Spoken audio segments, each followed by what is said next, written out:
प्रयागराज में जब भी सूर्य मकर पर होता था, सभी लोग प्रयागराज में आकर के संतों के साथ भगवान की दिव्य कथा सुनते। माघ मकर गत रवि जब होई, माघ मकर गत रवि जब होई, माघ मकर गत रवि जब होई, तीरथ पते है आब सब कोई, तीरथ पते है आब सब कोई, देवदनुज किन्नर नर श्रेणी, देवदनुज किन्नर नर श्रेणी, सादर माजहि सकल त्रिवेणी, सादर माजहि सकल त्रिवेणी, सादर माजहि सकल त्रिवेणी, एक बार भरे मकर नहाए, एक बार भरे मकर नहाए, सब मुनि आश्रमन सिधाए, सब मुनीस आश्रमन सिधाए, जाग बल के मुनि परम विवेकी, जाग मौलिक मुनि परम विवेकी, भरद्वाज राखे पद टेकी, भरद्वाज राखे पद टेकी, सादर चरण सरोज पखारे, सादर चरण सरोज बखारे, अति पुनीत आसन बैठारे, अति पुनीत आसन बैठारे, कर पूजा मुनि सुजस बखानी, कर पूजा मुनि सुजस बखानी, बोले अति पुनीत मृदवानी, बोले अति पुनीत मृदुवानी, बोले अति पुनीत मृदुवानी, बोले अति पुनीत मृदुवानी। हर वर्ष प्रति वर्ष ऐसा ही संतों के साथ दिव्य सत्संग चला करता था। प्रभु की कथा का श्रवण और गायन निरंतर हुआ करता था। एक बार गोस्वामी बाबा कह रहे हैं, सभी संत तो प्रयाग को स्नान करके अपने अपने आश्रमों को चले गए, भरद्वाज जी ने याज्ञवल्क्य जी के पैर पकड़ लिए, पैर पकड़ सुंदर आसन पर बिठाया, पूजा की, उनकी प्रशंसा की। किसी से कुछ ऐसे ही नहीं लिया जा सकता है, ध्यान रखना।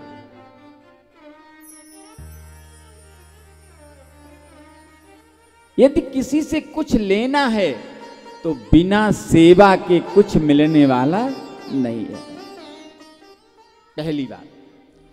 दूसरी बात यह है कि गुरु से यदि कुछ लेना चाहो, अपने से ज्येष्ठ से कुछ लेना चाहो, अपने से बड़े से कुछ लेना चाहो, अपने से ज्ञानी से कुछ लेना चाहो, तो उससे बड़ी विनम्रता से, बड़ी दीनता से उसके चरणों में अपने मस्तक को रखो, समर्पण करो, निश्चल मन से, शुद्ध मन से उनसे कुछ ग्रहण करने का प्रयास करो, तभी मिल सकता है। एक ढक्कन ने घड़े से पूछा, महाराज हम आपके पास सदैव रहते हैं, 1 मिनट के लिए आपको नहीं छोड़ते, लेकिन आपने आज तक हमें जल की एक बूंद नहीं दी, और आप जो भी आता है उसे भर देते हो, जो भी आता है उसे भर देते हो, जो भी आता है उसे भर देते हो। महाराज ऐसा क्यों? हम तो आपके पास में, लेकिन आपने कभी हमें एक बूंद नहीं दी। घड़े ने कहा, एक बात बताओ, जो आता है वो करता क्या है? बोले वो आपके नीचे झुकता है, आप उसे भर देते हो। बोले फिर तुम कहां बैठे हो? तुम तो हमारे सर पे बैठे हो। सर पे बैठ करके किसी से कुछ लिया नहीं जा सकता। झुक करके विनम्रता पूर्वक आप उससे प्राप्त कर सकते हैं। भरद्वाज जी ने याज्ञवल्क्य जी के पैर पकड़ लिए, पूजा की, प्रशंसा की, सुंदर आसन दिया। उसके बाद कहा, महाराज बोले अति पुनीत मृदु। मृदु माने बड़ी विनम्रता के साथ, पुनीत माने पवित्र, कोई छल कपट से नहीं, कोई उनकी परीक्षा लेने से नहीं, बड़ी सुंदर और निश्चल भाव से, सुंदर हृदय से, शुद्ध हृदय से याज्ञवल्क्य जी से कहा भरद्वाज जी ने, महाराज एक संशय है प्रभु, आप तो वेद तत्व के सबसे बड़े जानकारों में हैं, आप के तो सब वेद जैसे मुट्ठी में हैं।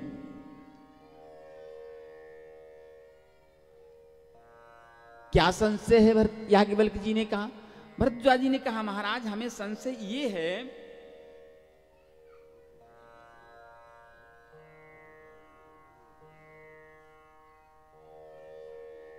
कि हम बता नहीं पा रहे, हमें बड़ा भय लग रहा है। भय क्यों लग रहा है? अच्छा, भय यही लग रहा है कि भरद्वाज जी जानते हैं कि यही बात सुनकर के भगवान से, पार्वती जी से बड़े नाराज हो गए थे, और वही हम इनसे पूछ रहे हैं। और ये अगर नाराज हो गए तो इन्हें वरदान मिला है सूर्य से, जो भी तुमसे कुतर्क करेगा उसका सिर तुम्हारे सामने फट जाए, इसलिए भय लग रहा है। इन्हें तो वरदान मिला सूर्य से, कहीं ये ना समझ बैठे कि हमारी परीक्षा तो नहीं ले रहे हैं, इसलिए भय लग रहा है। इन्होंने ऋग्वेद भास्कर से और यजुर्वेद वैशंपायन से सीखा है, इतने बड़े ज्ञानी हैं ये। मोक्षविद जनक के गुरु हैं याज्ञवल्क्य जी, सोच लो कितनी ज्ञानी होंगी। परम ज्ञानी हैं, ज्ञानी नहीं है, परम ज्ञानी है। अच्छा, भरद्वाज जी मालूम क्या है? तापस समदम दया निधाना परमा रथ पथ परम सुजाना, परमारथ पथ परम सुजाना। परम ज्ञानी है भरद्वाज जी। अब समझ लो गुरु कैसा होना चाहिए। भरद्वाज हैं परम ज्ञानी, परम सुजान, सुजान माने जानकार, ज्ञानी, परम। भरद्वाज जी परम ज्ञानी हैं, तो भरद्वाज जी क्या ऐसा वैसा गुरु उनके प्रश्न का उत्तर देने में समर्थ होगा? नहीं होगा ना। तो परम ज्ञानी भरद्वाज को कैसा गुरु चाहिए? परम विवेकी। जाग बलक मुनि परम विवेकी, भरद्वाज राखे पद टेके, भरद्वाज राखे पद टेकी। अच्छा, ही एक बात ध्यान है, ऊर्जा सदैव उच्च तल से निम्न तल की ओर बहती है। ये साइंस का नियम, विज्ञान। तो जब प्रबल होगा, भारी होगा, तभी तो वो तुम्हें कुछ दे पाएगा ना, तभी तो ऊर्जा वहां से आपके पास आएगी, ज्ञान आएगा। तो गुरु शास्त्रों के सम्मत, शास्त्र अनुसार समझाने में समर्थ हो, ऐसा गुरु होना चाहिए। अब आजकल गुरु का पैमाना मालूम क्या है? गुरु का पैमाना साधना नहीं है। गुरु का पैमाना बड़ा होना साधना नहीं है, साधन है। गुरु जी के पास कितनी कारें हैं, गुरु जी के पास कितने सिपाही साथ चलते हैं, सिक्योरिटी गुरु जी की कैसी है, कितना बड़ा गुरु जी का आश्रम है, एसी लगी है कि नहीं। साधन से नहीं, गुरु साधना से बड़ा होना चाहिए। ध्यान रखना, साधना से बड़ा होना चाहिए। साधन से बड़ा होना नहीं है। वो साधन हटा पैदल बोल। साधन से नहीं, व्यक्ति को साधना से बड़ा होना चाहिए प्यारे। इसलिए बड़े बड़े महामंडलेश्वर आए, लेकिन जाग बल के मुनि परम विवेकी